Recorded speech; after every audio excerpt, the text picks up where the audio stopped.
Hello नमस्कार राम राम। आप सभी विद्यार्थियों को आपके अपने विद्यास्थल में स्वागत है। तो उम्मीद करते हैं तुम लोग जहाँ होगा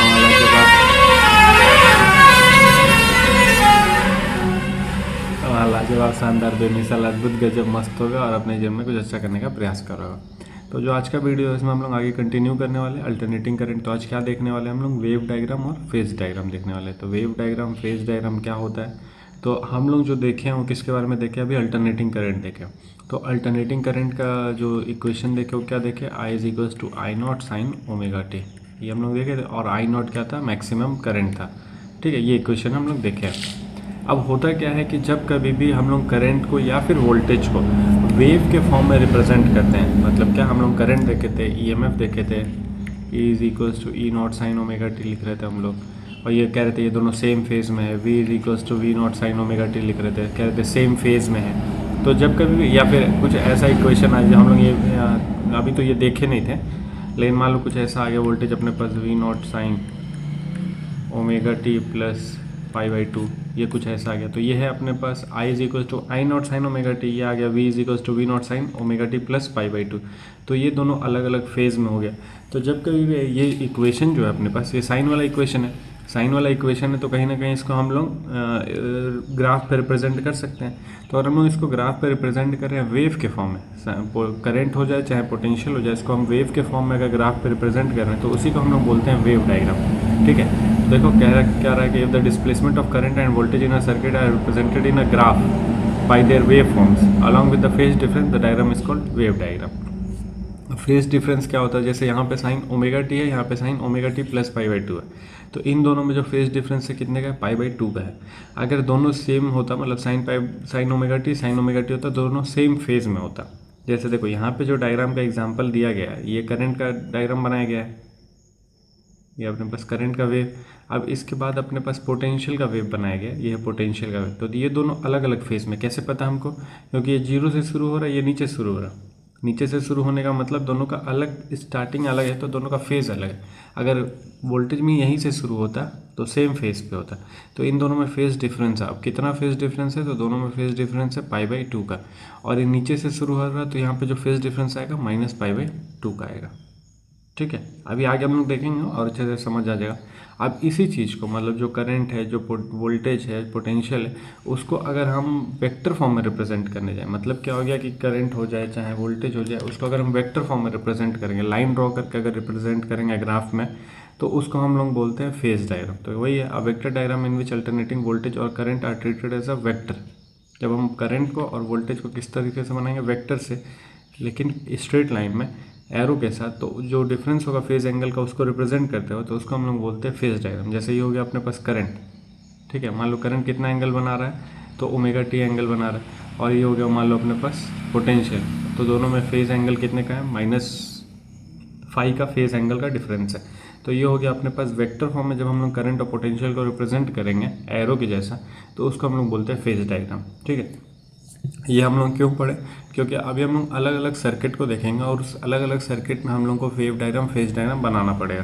तो देखो जो पहला सर्किट आएगा अपने पास क्या है? AC circuit containing resistor only, मतलब एक ऐसा सर्किट है जिसमें क्या लगा हुआ है? रेजिस्टर लगा हुआ है। और वो भी कौन सा सर्किट लेना अपने को? उसमें अल्टरनेटिंग करंट है। जैसे मान लो ये हो गया अपने पास सर्किट, इसमें अल्टरनेटिंग करंट का एक सोर्स हो गया, और इस सर्किट में केवल क्या लगा हुआ है? केवल लगा हुआ है रेजिस्टर। केवल अभी रेजिस्टर लगाए हम लोग इस सर्किट में, केवल रेजिस्टर लगाए हैं। तो अपने पास क्या पोटेंशियल हो जाएगा? करंट तो मालूम है, अल्टरनेटिंग करंट है अगर, तो करंट कितना होगा इसमें? I naught sine omega T. और अगर I naught sine omega T current है, इसमें रेजिस्टेंस आर हम कनेक्ट किए हुए हैं, और एसी सोर्स को हम क्या बोलते रहे? ईएमएफ का एसी सोर्स कनेक्ट किया हुआ है। ये ईएमएफ का एसी सोर्स है जिससे करंट इतना है अपने पास और रेजिस्टेंस इतना है, ये है अपने पास। ठीक है, ये हम लोग सेटअप किए हुए हैं। तो हम लोग जानेंगे कि पोटेंशियल क्या हो जाएगा, फिर कुछ एक और रिलेशन हम लोग ईएमएफ निकाल ले जाएंगे, रेजिस्टेंस की वजह से क्या नया सर्किट में ईएमएफ आएगा, वो सब अगर हम लोग निकालने जाएंगे तो क्या देखने को मिलता है वो देख ले। क्योंकि जो हम लोग का ग्राफ बनेगा वो आई के इक्वेशन से बनेगा और वी के इक्वेशन से बनेगा। तो हम लोग देखा जाए क्या कर सकते हैं क्या नहीं कर सकते हैं। तो अगर हम लोग को मालूम है कि इसमें current I naught sine omega T है और आर रेजिस्टेंस है और ईएमएफ ई है, तो जो पोटेंशियल ड्रॉप होता है अक्रॉस रेजिस्टर वो कैसे लिखेंगे? तो वी का फॉर्मूला क्या होता है? तो वी का फॉर्मूला होता है आई आर। आई का वैल्यू क्या है? तो आई का वैल्यू है आई नॉट साइन ओमेगा टी। ठीक है, ये हो गया वी अपने पास। अब आई आर, थोड़ा सा अरेंज करके I naught R sine omega T, ये लिख सकते हैं हम लोग। तो ये जो सोर्स है ये किससे, रेजिस्टर से कनेक्ट है, मतलब ये जो अपने पास सोर्स है ये किससे कनेक्ट है, रेजिस्टर से। तो इसके अक्रॉस जो पोटेंशियल डिफरेंस होगा वो सेम होना चाहिए। अगर पोटेंशियल डिफरेंस सेम होना चाहिए तो जो हमारा ईएमएफ है, मतलब जो हम ईएमएफ सप्लाई करें वो और जो वी है वो दोनों इक्वल होना चाहिए। समझ आए बात? नहीं आए? हम लोग जब कॉम्बिनेशन ऑफ रेजिस्टेंस देख रहे थे उसमें अलग अलग रेजिस्टर को जब हम लोग कंबाइन कर रहे थे सीरीज में पैरेलल में, तो हम लोग क्या देख रहे थे कि जो पोटेंशियल डेवलप हो रहा था हर एक रेजिस्टर के अलॉन्ग सेम आ रहा था क्या। वही बात यहाँ पे हो रहा है कि जो ईएमएफ अपने पास है, ईएमएफ इसका कितना है ई, तो ये जो ईएमएफ ई है यही इस रेजिस्टर के अक्रॉस आएगा और वही उसी चीज़ को हम लोग पोटेंशियल बोल रहे हैं। कहने का मतलब यहाँ पे जो ई है और जो पोटेंशियल होगा वी, वो दोनों क्या होगा, आपस में इक्वल होगा। तो अगर दोनों आपस में इक्वल होगा तो वैल्यू पुट करते वी की जगह पे क्या लिखते हैं, I naught R sine omega T. अब इस आई नॉट आर को रिप्लेस कर देंगे ई नॉट से, E is equals to E naught sine omega T. ये हो गया अपने पास क्या, ईएमएफ का इक्वेशन। अब जो दोनों इक्वेशन को हम कंबाइन करें, कौन सा, I is equals to I naught sine omega T और E is equals to E naught sine omega T. तो दोनों को अगर हम लोग देखेंगे तो दोनों जो है लगभग क्या, दोनों सेम ही फेज में है। दोनों का जो इक्वेशन है साइन वाला वो दोनों सेम है, ठीक है। और ये पीक वैल्यू है दोनों का, तो दोनों जो करंट है और जो ईएमएफ है वो अपने को क्या मिलेगा, सेम फेज में मिलेगा। तो यहाँ पे हम क्या बोलेंगे, the above equation show that current and EMF are in same phase. जो हम लोग बात करें वो कैसे पता चला, एंगल से पता चलेगा। एंगल अगर सेम है तो सेम फेज हो जाएगा इन एसी सर्किट। और इसमें क्या लगा हुआ है, केवल रेजिस्टर। तो मतलब क्या, अगर ऐसा कोई सर्किट है जिसमें हम केवल रेजिस्टर लगा के रखें तो जो उसमें ईएमएफ होगा और करंट होगा दोनों सेम फेज में होगा, दोनों सेम फेज में होगा। तो इसका डायग्राम कैसे बनेगा, तो देखो हम लोग आई इतना मालूम है और इसको सॉल्व करके हम लोग कहाँ पहुँचे, ई तक पहुँचे। तो इसका वेव और फेज डायग्राम हम लोग कैसे बनाएंगे, तो सिंपल है अपने पास। तो अपने को पता है कि जब कोई डिफरेंस ही नहीं है तो ये ऐसे मान लो ये हो गया अपने पास करंट, ठीक है, ये हो गया करंट। इसी तरीके से हो जाएगा अपने पास ईएमएफ, मतलब सेम इसी तरीके से हो जाएगा। थोड़ा सा बस हो सकता है वैल्यू अलग हो। वैल्यू कहने का क्या मतलब है, ये हो गया आई नॉट का वैल्यू, ये हो जाएगा ई नॉट का वैल्यू। ये वैल्यू अलग हो सकता है, आई नॉट ई नॉट अलग हो सकता है, लेकिन जो डायग्राम बनेगा वो सेम एक ही जैसा डायग्राम बनेगा। हो सकता है कि दोनों एक दूसरे के ऊपर भी चले, ऐसा भी हो सकता है, ठीक है। तो ये हो गया अपने पास क्या, वेव डायग्राम। अब इसी चीज़ का अगर हमको फेज डायग्राम बनाना तो कैसे बनेगा, तो देखो अपने क्या क्या मालूम है, जो आई नॉट है वही अपने पास ई नॉट है। हम आई को अगर इधर ले लिया है, ये अगर हम आई नॉट वाला वैल्यू लिया है तो ई नॉट भी किधर ही होगा, इधर ही होगा ई नॉट भी। दोनों सेम फेज में, तो इसलिए दोनों एक ही लाइन के अलॉन्ग हो जाएगा। और दोनों को हम एक्स एक्सिस के अलॉन्ग लिए, देखो वही है ना, ये हो गया अपने पास आई का ग्राफ और ऊपर में डॉटेड जो हो गया अपने पास ई वाला ग्राफ, और ये हो गया दोनों आई और ई वाला फेज डायग्राम। समझ आए? अब ऐसे ही हम लोग करेंगे इंडक्टर को, मतलब एक ऐसा सर्किट है अपने पास जिसमें हम लोग क्या लगा रखे हैं, इंडक्टर लगा रखे हैं। अगर इंडक्टर लगा रहे हैं तब क्या क्या खेला देखने को मिलेगा, तो देख लीजिए भाई क्या क्या खेला देखने को मिलता है।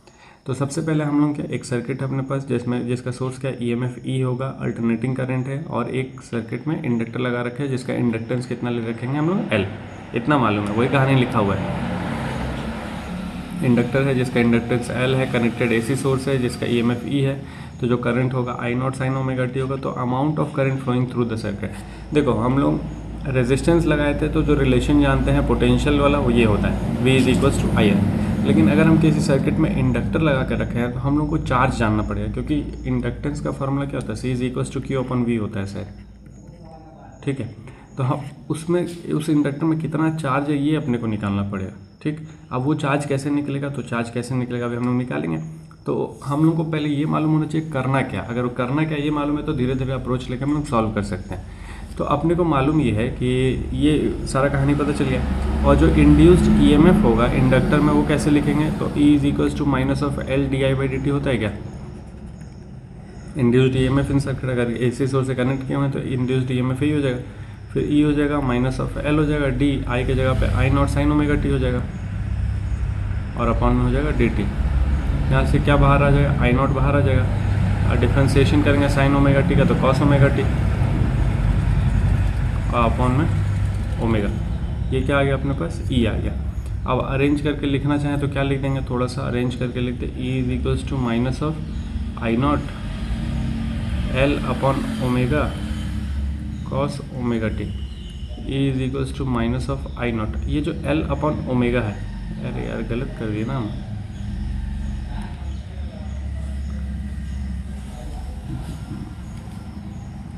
ओमेगा एल होता है।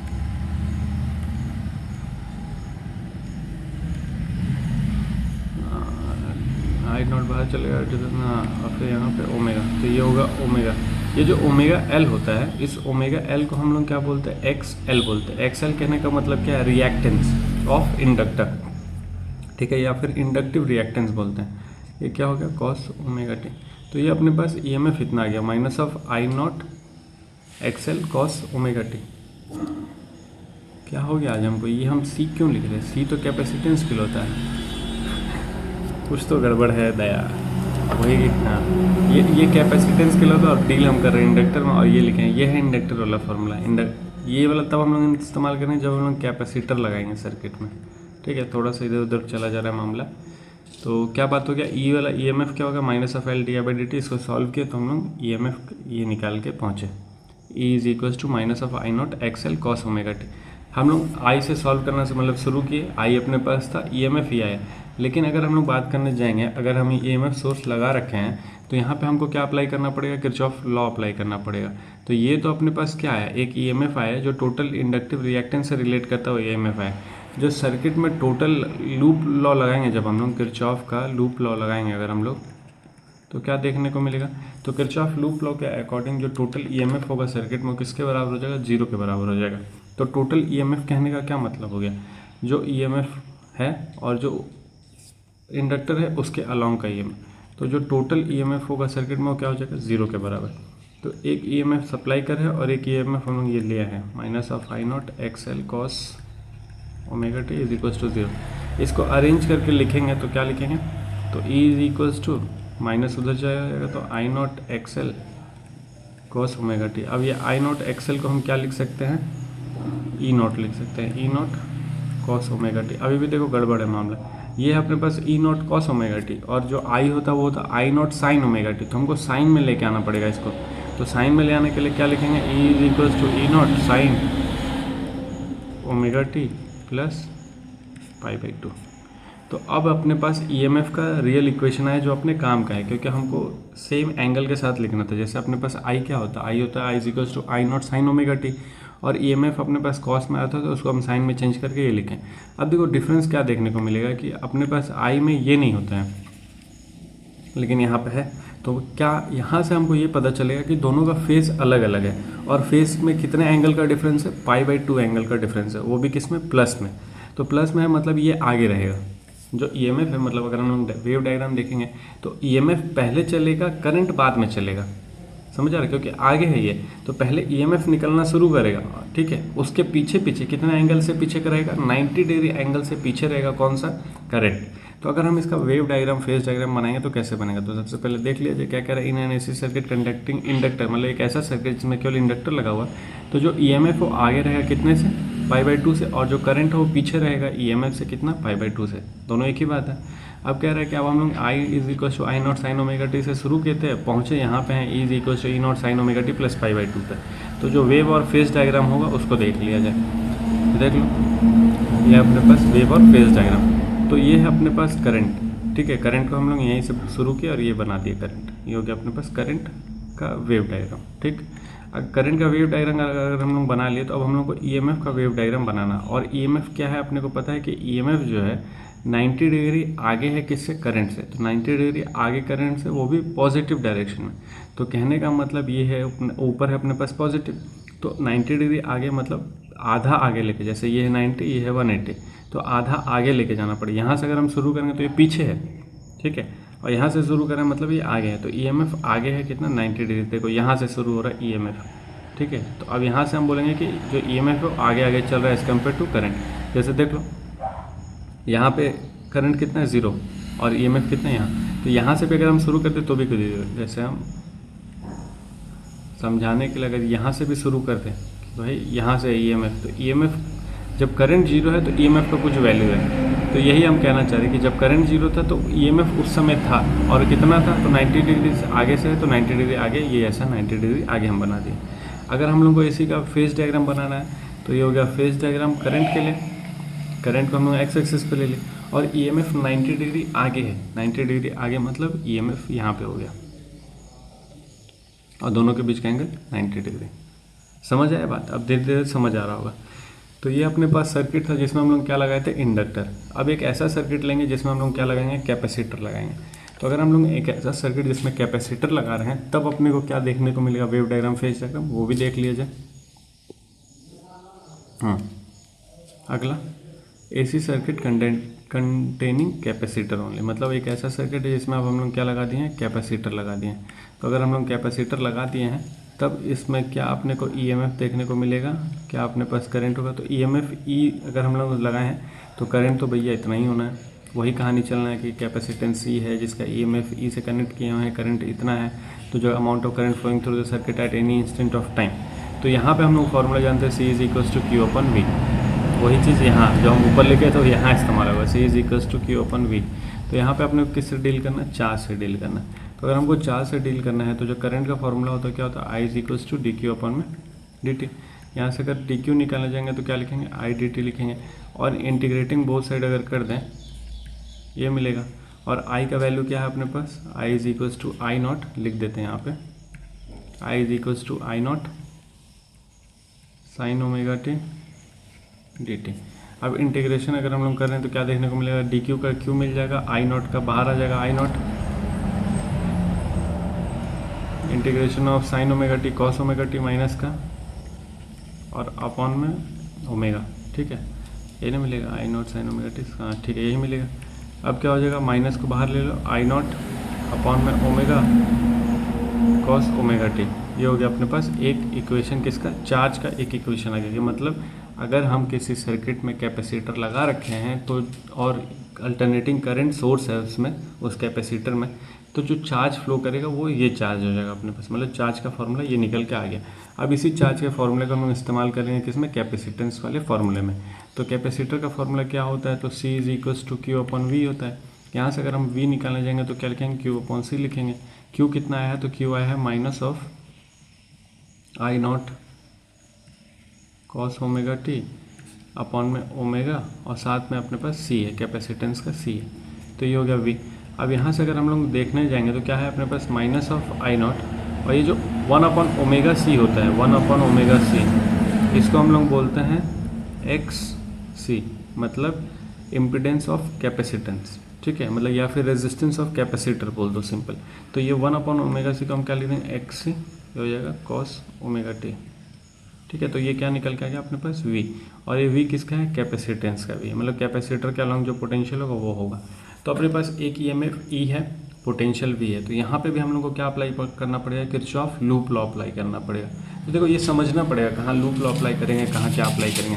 तो अगर हम लोग के पास ईएमएफ और पोटेंशियल अलग अलग आ रहा है, चाहे 2-3 आ रहा है, तो हमको सबको सॉल्व करके निकालना पड़ेगा कि नेट वहाँ पे क्या ईएमएफ जनरेट होगा। तो वही बात यहाँ पे होगा कि जब हम यहाँ पे किरचॉफ लूप लॉ अप्लाई करने जाएंगे तो जो ईएमएफ है अपने पास और जो ये पोटेंशियल है कैपेसिटेंस के अलॉन्ग, वो दोनों आपस में इक्वल होगा, ठीक है। यहाँ पे सम जीरो नहीं हो रहा, यहाँ पे आपस में इक्वल हो रहा है। इसके पहले वाले में सम जीरो हो रहा था, जो टोटल ईएमएफ था उसका सम जीरो, यहाँ पे दोनों ईएमएफ आपस में इक्वल हो जाएगा, ठीक। तो ईएमएफ ई हो गया और जो हम लोग निकालें क्या है, minus of I naught X C cos omega T. अब ये जो minus of I naught X C है इसको हम रिप्लेस कर दें किससे, ई नॉट से, और ये हो गया अपने पास कॉस ओमेगा टी। फिर से वही चीज़, कॉस ओमेगा टी को साइन में रिप्लेस करना पड़ेगा, minus of e naught sine. अब देखो माइनस के साथ अगर रिप्रेजेंट कर रहे हैं तो इस माइनस को हम हटाना चाहते हैं, इस माइनस को जब हम हटाएंगे तो माइनस अंदर आ जाएगा, cos omega T minus of pi by 2। तो ये आ गया अपने पास ई का इक्वेशन। करंट का इक्वेशन क्या है, I is equals to I naught sine omega T. E का इक्वेशन क्या आ गया, E is equals to E naught sine omega T minus pi by 2। तो माइनस पाई बाई 2 यहाँ पे क्या बता रहा है कि जो ईएमएफ है, जो ईएमएफ है वो करंट से पीछे रहेगा इस बार, मतलब इस बार करंट आगे रहेगा और ईएमएफ पीछे रहेगा। और कितना पीछे रहेगा, तो पाई बाई 2 एंगल से पीछे रहेगा। तो देखो वही कहानी है कि so EMF lag behind the current by phase angle pi by 2। तो ईएमएफ पीछे रहेगा करंट से कितना, पाई बाई 2 में, ठीक। उसके बाद क्या है कि आई इतना आ गया अपने पास और ई इतना आ गया। तो अब इसके लिए हम लोग को क्या बनाना है, वेव और फेज डायग्राम बनाना है, ठीक। तो देख लीजिए वेव और फेज डायग्राम कैसे बन रहा है। तो ये है अपने पास करंट, हर बार हम लोग ऐसे ही बना रहे, जीरो से शुरू करते हुए करंट को ऐसे ही बना रहे हम लोग, करंट में कोई दिक्कत नहीं। लेकिन जो इस बार ईएमएफ बनेगा वो ईएमएफ कैसे बनेगा, तो ईएमएफ बनेगा कुछ ऐसे, मतलब यहाँ से शुरू होता हुआ आएगा कुछ ये हो गया। और देखो नीचे से बना रहे, नीचे से बनाने का मतलब क्या है कि नेगेटिव में। तो इसके पहले हम लोग ऊपर से बनाए थे, ऊपर से बनाने का मतलब पॉजिटिव था। अब नीचे से बना रहे मतलब नेगेटिव में। तो ये आ गया अपने पास किसका, वेव डायग्राम, किसके लिए, कैपेसिटेंस के लिए। अब इसी चीज़ का हम लोग को क्या बनाना है, फेज डायग्राम। तो ये हो गया अपने पास आई को हम लोग एक्स एक्सिस पे ले रहे हैं। और जो ईएमएफ है पीछे कितना एंगल से, 90 डिग्री। तो पीछे बनाने के लिए हम लोग किधर बनाएंगे, नीचे की तरफ बनाएंगे। और कितने एंगल से, 5/2 एंगल से। समझ आए बात। अब हमको लगता है कि वेव डायग्राम, फेज डायग्राम बनाना तुम लोग समझ गया होगा, सीख गया होगा। तो ये था हम लोग आज क्या क्या देख लिए। आज हम लोग देख लिए वेव डायग्राम, फेज डायग्राम, अलग अलग सर्किट का। और उस सर्किट में हम लोग एक बार रेजिस्टेंस को देख लगाए थे, एक बार कैपेसिटर को लगाए थे, एक बार इंडक्टर को लगाए थे। तीनों इंस्ट्रूमेंट जो है अपने पास, रेजिस्टर हो चाहे इंडक्टर हो चाहे कैपेसिटर हो, इन तीनों को अलग अलग हम लोग एसी सोर्स से कनेक्ट करके जो अपने पास पोटेंशियल निकल के आएगा, जो ईएमएफ निकल के आएगा और जो करंट है अपने पास, इन दोनों के बीच का रिलेशन हम लोग देख लें। अब मान लो कोई ऐसा सर्किट हो जिसमें हम लोग दोनों को मतलब तीनों में कंबाइन करके लगा दें। मतलब एक बार हम लोग रेजिस्टेंस और कैपेसिटर को लगा दे, एक बार रेजिस्टेंस और इंडक्टर को लगा दे, एक बार तीनों को लगा दे, ऐसा भी तो कर सकते हैं। तो अब ये वाला जो चीज़ है हम लोग अगले वीडियो में देखेंगे। तब तक के लिए अपना ख्याल रखना है, पढ़ते लिखते रहना है और कोशिश करना है कुछ अच्छा करने का अपने जीवन में। बाकी हम लोग मिलते हैं नेक्स्ट वीडियो में कॉम्बिनेशन ऑफ इंस्ट्रूमेंट के साथ। मतलब ये सब जो भी अपने पास है उसके कॉम्बिनेशन देखेंगे हम लोग। ठीक है, तब तक के लिए राम राम।